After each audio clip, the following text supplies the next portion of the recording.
Hi, as always, I'm Yann Ilunga. I'm a podcaster, podcasting and lead generation consultant, and international speaker. And here with me, as always, is...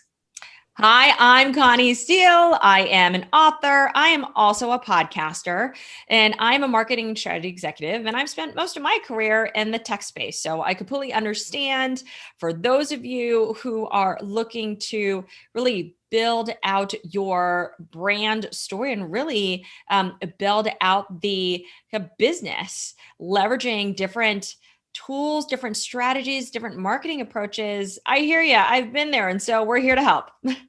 So Connie, you have, when it comes to repurposing content, you have one sentence or one motto, which I love. Do you want to share that and maybe take it away to start with? Because I think that should become something every podcaster should, well, actually not only podcasters, but any content creator should kind of print and have it on the wall at their office or something. Well, that motto, I guess you want to call it, to me is record once, syndicate many. And what do I mean by that? Really, the amazing thing about this podcasting medium is that it lets you create omni-channel content at scale, which is what so many people struggle with. I know a lot of CMOs really want to be able to create great content, but to be able to scale that very efficiently is tough. And so in podcasting, what you're doing is you have the ability to record this amazing conversation between someone, just like we're having right now. And so what you have is not only video, but you have audio, and then you can take that amazing piece of content, transcribe it, because the technologies that exist today make it so easy and efficient for you to get that transcription. And really all that transcription is, it's now words. It's everything now in written format. You could take that, you can edit it to be an article, right? All of a sudden it becomes all these articles or a blog, or maybe you can shape it to be a newsletter, but now we have a written form of content of which you can chop it up in so many different ways. So one of the ways that I use it for my own podcast as well as my clients' podcast is one where you can identify those amazing quotes that people have had, take that out and create those quote tiles that you commonly see on social or even on people's sites for that matter. But because you have the video, you can chop up the video into really short snippets that showcases the amazing point of view that people have. In the same token, maybe you don't want to do video. Maybe it's just the voice. That becomes audiograms. That's another thing.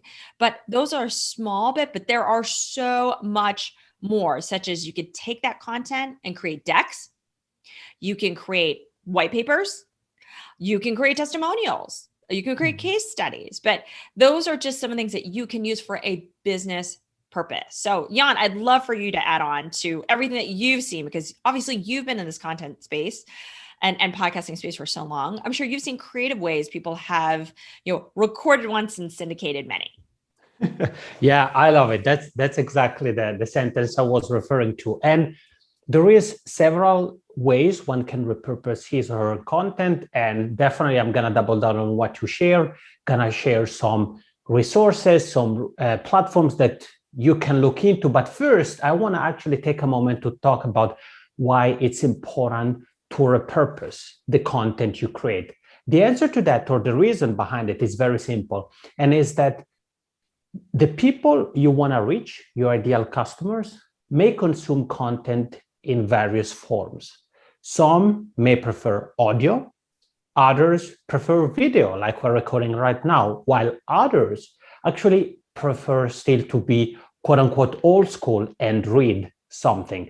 That's why it's important for you to keep in mind that if possible, if you can cater to different kind of segments of your audience, you're going to be able to attract more members of your community toward what you do. So if you say, well, we create podcasts, so we only going to focus with audio, you're automatically excluding those who aren't fans of audio content for whatever reason, or those that may be interested in audio but can listen to it only limited capacity. And or even people, for example, with disabilities. That's also something that it's important to keep in mind depending on who you're trying to reach. So the answer to the question, why should we think about repurposing content, is that repurposing content enables you to reach out to a bigger or a wider audience. Now, in terms of how to repurpose the content, I think it's important to really be strategic with the content creation first. So, for example, if you're asking yourself, should we produce a video show or a podcast? That's something we've talked about in different videos. So it's something you need to think about. But obviously, it's true there are advantages and disadvantages to both options.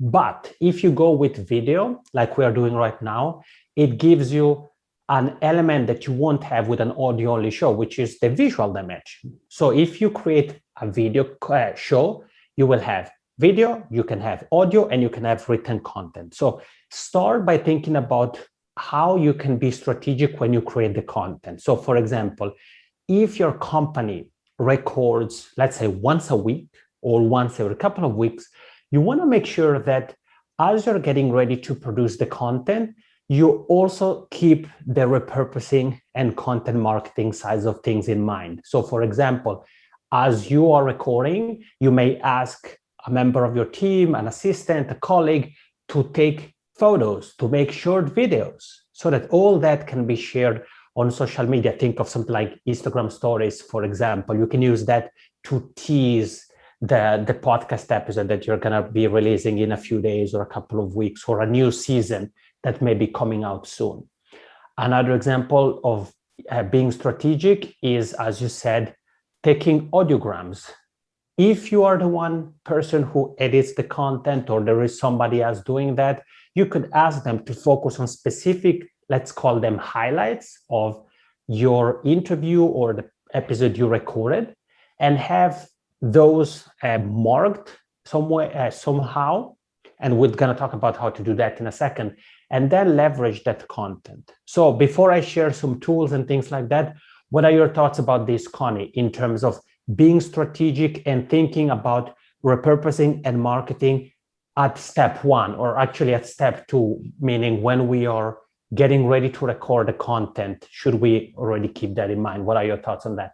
Oh, I 100% agree. I think one of the things we've talked about from the very beginning with respect to providing insights and tips and perspective on how to leverage podcasts so that you can really build compelling content at scale is to be strategic from the beginning. So when you are fundamentally, even, I'd say let's even take a step back, when you're planning your episode and what you want to get out of that discussion with the guest you're talking to, or maybe there are multiple guests, thinking about what are the compelling insights you're going to hopefully receive, which I'm sure you will, but how you ask the question, the kinds of responses you're going to get. If you can almost foreshadow and plan in advance and think through the wonderful feedback and input you're going to get,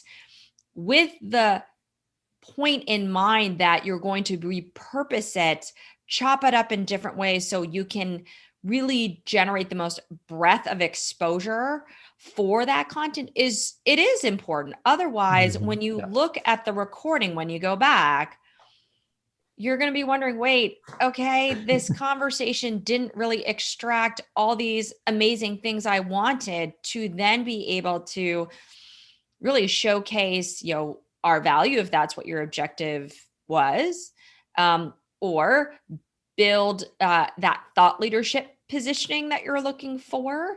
But so much of it is know what it is you want to say or convey or really pull from your guest. See where you are looking to repurpose it. So have that intention in mind of how you would showcase that on whether it's LinkedIn or Instagram or any of the social channels.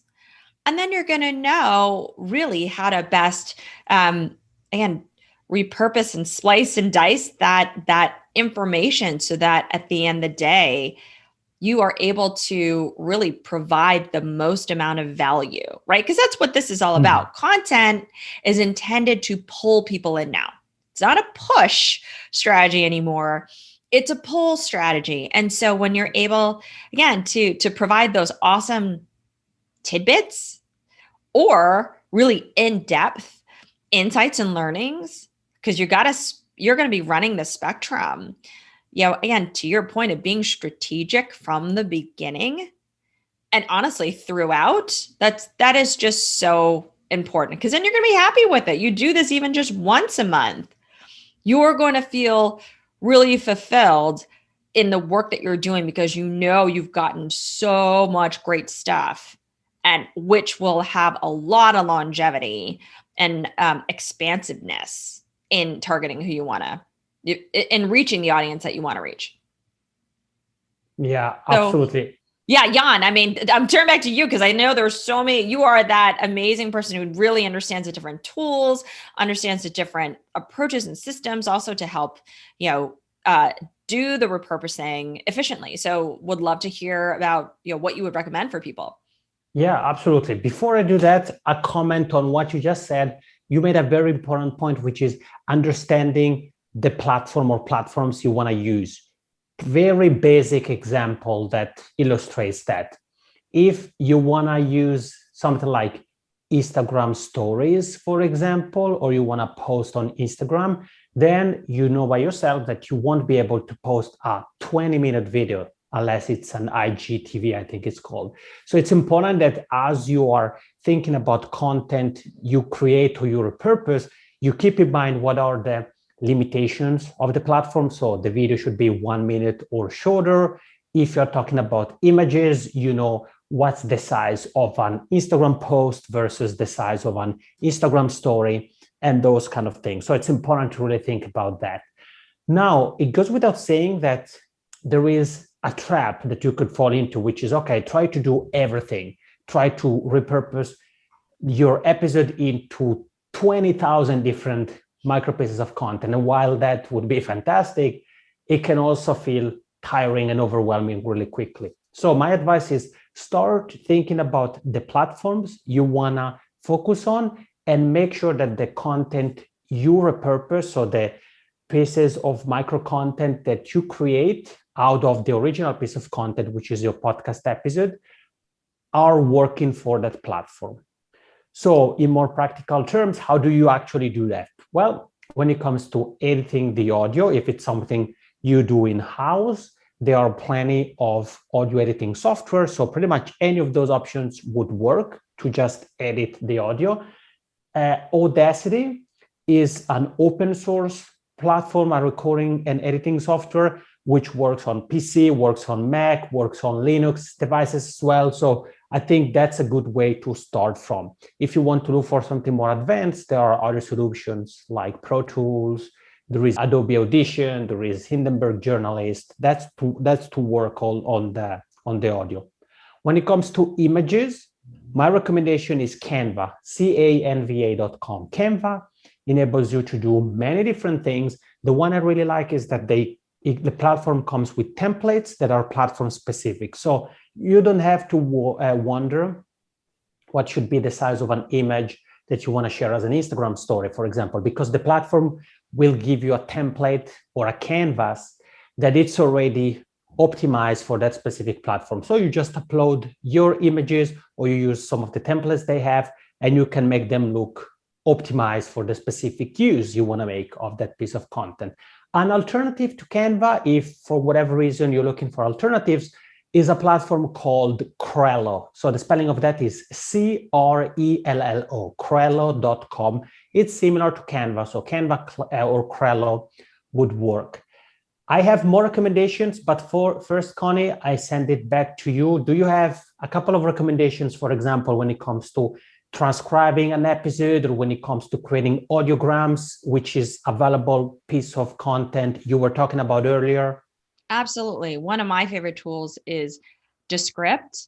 It is a fantastic transcription tool, but it also enables you to edit the audio in an incredibly simple way. It is just a drag and drop, and you see the magic happen.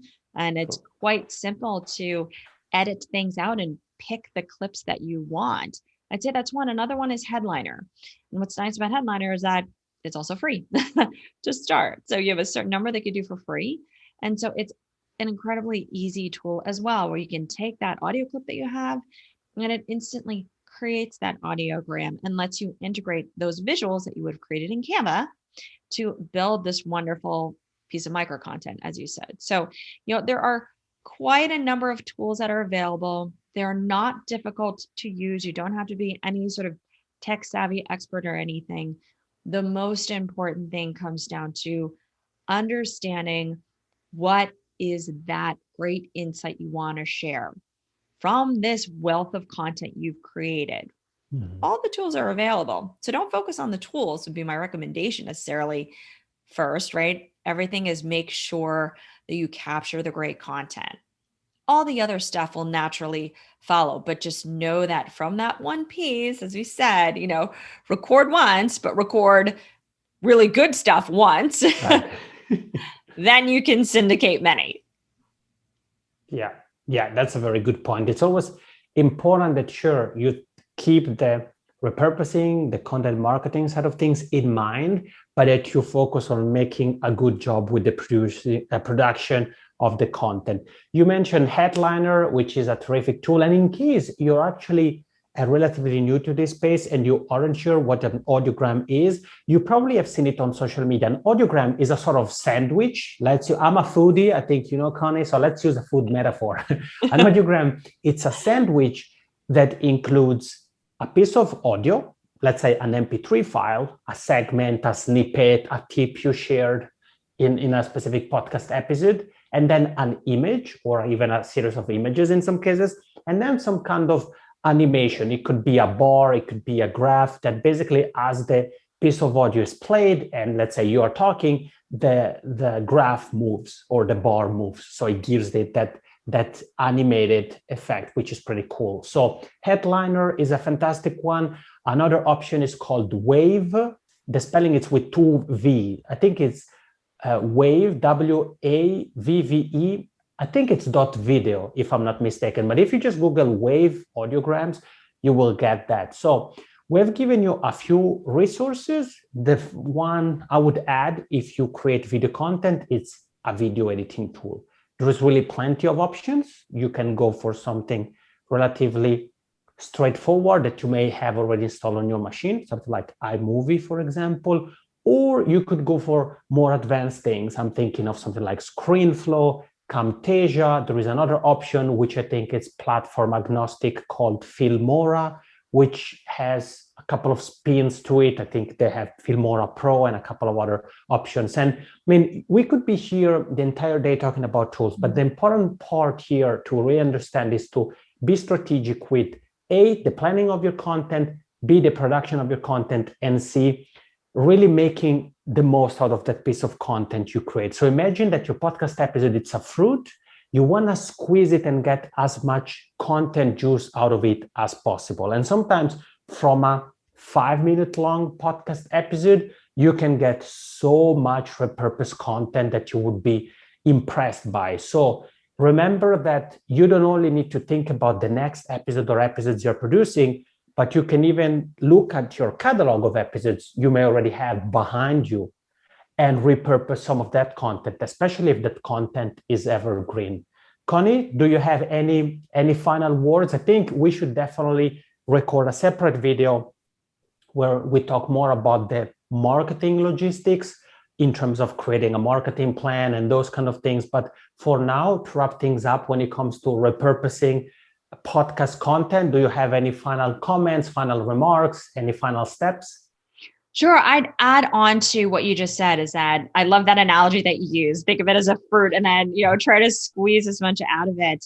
I'd add on that as you're thinking about ways to really pull all of that value, know who the audience is, also who are the folks within your company who are going to be that connective tissue to your audience, because that gets down to the marketing channel. So if you happen to be a B2B company and you have a sales team, think about the types of formats of the content that you have that would be most helpful as they're sharing it with prospective customers. Because as they have conversations with these customers or prospective customers that you're looking to bring on, there may be maybe shorter form is what they feel might be best. You might have this one longer video, which is wonderful, but let's face it, not everybody has time to listen. So maybe what they need are these smaller, shorter videos that pull them in.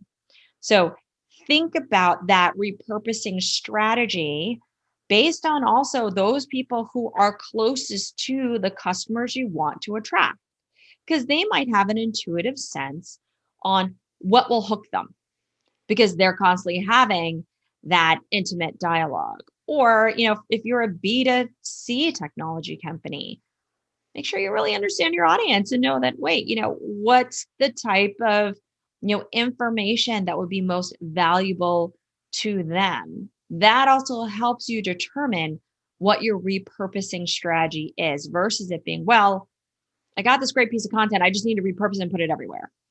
Right. You could, but it probably would be smarter if you think, okay, I have this great piece of content. Let me make sure that I think through who my audience is, what's the way they digest it, what's the most optimal way they're going to get value based on the way they digest it. And that will help you create that repurposing plan. So that's my last few words of wisdom. Awesome. Okay, so make sure to follow us, to stick around, to come back, because we have created some videos. So there is already things you can watch and look at and learn from. And we have more content planning coming your way very soon. Yes. And to look at, the wealth of content that we've put together, we also have this white paper to help give you a greater foundation of how to leverage corporate podcasting. Again, to build that content at scale, you can go to www.flywheelassociates.com/podcasting to learn more or reach out to us.